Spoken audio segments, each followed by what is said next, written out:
Rebonjour à tous. On fait une petite vidéo aujourd'hui en orthographe sur les accents. Alors, il y a plusieurs accents qui existent. Il y en a 4 dans la langue française. Vous connaissez tous l'accent aigu, d'accord? Donc une flèche qui monte. L'accent grave, une flèche qui descend. Et il existe aussi le chapeau, comme certains me disent, c'est l'accent circonflexe. Et enfin, les trémas. Donc l'accent grave ne se met que sur la lettre E dans la langue française. N'importe quoi. L'accent aigu ne se met que sur la lettre E.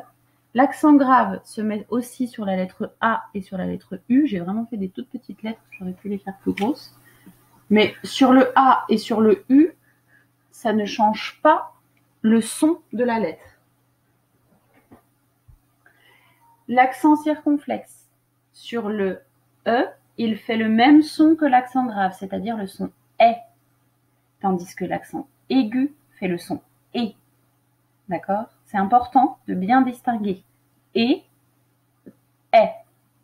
On l'entend dans la plupart des mots pour ne pas mélanger les deux accents. Donc l'accent circonflexe peut aussi se mettre sur la lettre I, la lettre A, O, la lettre U.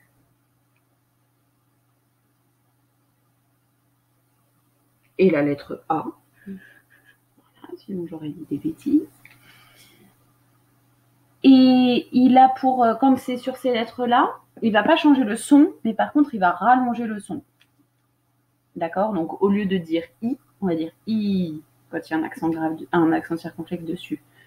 Par exemple, si le mot une bâche plastique, d'accord? On dit pas une bâche, on dit une bâche. J'exagère, mais c'est comme ça. Parce qu'il y a un accent circonflexe sur le A. En revanche, sur le E, ça donne le son est. Et ensuite, le tréma. Le tréma peut se mettre sur le E, sur le A, le I, le O, le U et le Y. En fait, il peut se mettre sur toutes les voyelles. Et en fait, ça permet de dire la voyelle comme si c'était un son à elle toute seule. Ça la différencie des autres voyelles à côté d'elle. Par exemple, s'il y a un A et un I à côté, on va pas lire E, on va lire AI. D'accord? Bon, et ça, c'est quand même de la révision niveau CE1 à peu près. Donc, normalement, vous connaissez, c'est bien de refaire un petit point. Mais c'est pas ça qui m'intéresse beaucoup aujourd'hui. C'est plutôt la question, et qui est très importante, et généralement, j'ai pas mal d'élèves qui se trompent. Est-ce que je dois mettre un accent sur mon E pour qu'il fasse est ou et, ou est-ce que je n'en ai pas besoin? Parce qu'il y a beaucoup de mots en français où le E fait quand même est. Alors, c'est souvent le son est. Même quand il y a son et, c'est souvent qu'il y a un accent aigu. Pour le son est, soit j'ai besoin de mettre cet accent-là, soit j'ai pas besoin de le mettre. Dans quel cas est-ce que j'ai besoin? Dans quel cas est-ce que je n'ai pas besoin? Alors, la première chose que normalement vous savez tous, c'est que quand on a, et j'ai perdu ma fiche, c'est pas grave, je vais vous le dire, quand on a une double consonne après, par exemple, quand on a 2 L après le est, donc comme dans échelle, par exemple, c'est vraiment mieux. Ah, comme ça.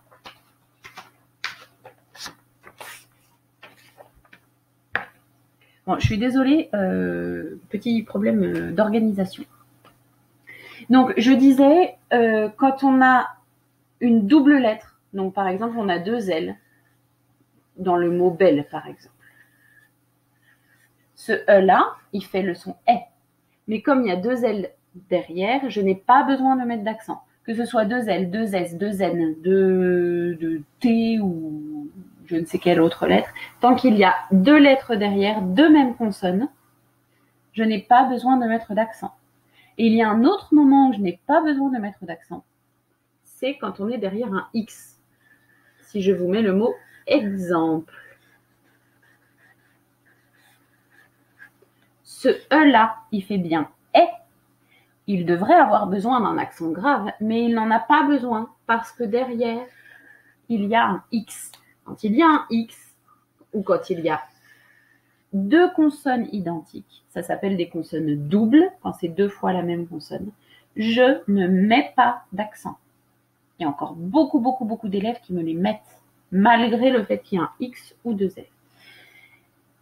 Alors, il y a aussi plein d'autres cas où il n'y a pas besoin d'accent, même si c'est pas ce cas-là ou c'est pas ce cas-là. Je vais vous donner plein d'exemples et je vais vous donner une technique qui vous permet à coup sûr, où vraiment j'ai trouvé très rare, enfin j'ai jamais trouvé de contre-exemple, alors peut-être qu'il y en a, mais je ne les connais pas. Si vous en trouvez, vous me direz. En fait, il va suffire de décomposer chaque mot en syllabes. Pour ça, par exemple, je vais faire l'exemple et puis je vous explique ensuite la règle. Le mot exception. Donc, le premier E, est-ce que je vais avoir besoin de mettre un accent? Non, parce qu'il est suivi d'un X. Donc ça, je le sais déjà. Par contre, celui-là, exception, je n'ai pas de X derrière, je n'ai pas une consonne double. Donc, je ne sais pas. Quand je ne sais pas si j'ai besoin de mettre un accent, je vais partager mon mot en syllabes. Quelque chose qu'on fait dès la maternelle, vous devriez être capable de le faire. Exception, exception. Donc, exception. Et je regarde la place de mon E. Si mon E est au milieu de ma syllabe, il n'a pas besoin d'accent. En revanche, s'il est à la fin de ma syllabe, ou au début, là, il a besoin d'un accent. D'accord? Donc là, au milieu, je n'ai pas besoin d'accent. Je ne mets pas d'accent. Je continue. Échelle. Celui-là, il est au début ou à la fin. Bon, comme il n'y a qu'une lettre, c'est le début et la fin. Je lui mets un accent. En revanche, celui-là, échelle, il est au milieu de ma syllabe. Je ne lui mets pas d'accent. On continue. Le mot respecter. Respecter. Respecter. Le mot E est au milieu de ma syllabe, je ne lui mets pas d'accent. Le mot E, la lettre E est au milieu de ma syllabe, je ne lui mets pas d'accent non plus. D'accord? Je continue.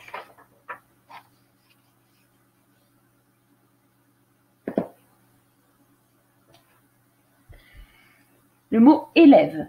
Élève. N'importe quoi. Élève. Celui-là, quand il n'y en a qu'un, on le met. En plus, on entend bien que c'est élève, donc c'est accent aigu. Élève. Donc ici, le E est à la fin de ma syllabe. Je dois lui mettre un accent. Je lui mets un accent grave parce qu'on entend bien élève, pas élève. Ensuite, le mot bêcher. Alors c'est un plutôt mauvais exemple parce que ce n'est pas un accent grave, mais ça revient au même. Bêcher. Je sépare. Le E est à la fin de ma syllabe, donc je dois lui mettre un accent. Il se trouve que là, c'est un accent circonflexe sur le mot bêcher. C'est ce que c'est que bêcher, hein? Faire retourner la terre. Ensuite, une lèvre. Lèvre. Lèvre. Une lèvre. Lèvre. Donc là, c'est à la fin de ma syllabe, je dois mettre un accent. Je continue. Resplendissant. Resplendissant. Resplendissant. Alors, dissant, quand il y a deux S, on ne sait pas trop où partager. Soit on partage ici, soit on partage ici, mais dans tous les cas, quand il y a une consonne double, souvent on dit qu'il faut partager au milieu, d'accord, entre les deux consonnes identiques. Mais peu importe, puisque là, c'est pas un E. Donc, celui-là est au milieu de ma syllabe, je ne lui mets pas d'accent. D'accord? J'espère que vous avez compris que ça va être facile pour vous maintenant de savoir s'il y a un accent ou pas. Je partage en syllabes. Si j'ai besoin, je mets mes traits sur mon mot, il n'y a pas de problème. Et ensuite, je regarde. S'il est au milieu de la syllabe, je n'ai pas besoin de mettre d'accent. S'il est à la fin ou au début, je dois mettre un accent. Voilà. J'espère que vous avez tous bien compris. Je vais vous montrer maintenant l'endroit où il faut coller votre leçon. Vous prenez votre porte-vue. Vous le prenez à la page O1, d'accord, des sons et des lettres. Et vous allez vous mettre tout en bas. C'est la numéro 6. Et vous collez ici. Je vais vous laisser lire. Vous laissez mettre des exemples. Vous pouvez revoir cette vidéo, mettre pause pour pouvoir mettre des exemples à chaque fois. D'accord? Et normalement, ça marche, cette méthode. Voilà, vous pouvez mettre pause pour pouvoir remplir la vidéo. J'espère que vous voyez bien. Je vous l'approche. Voilà, vous pouvez mettre pause. Quand vous avez fini ça, vous n'avez plus qu'à faire l'exercice. Je vous souhaite bon courage et à bientôt.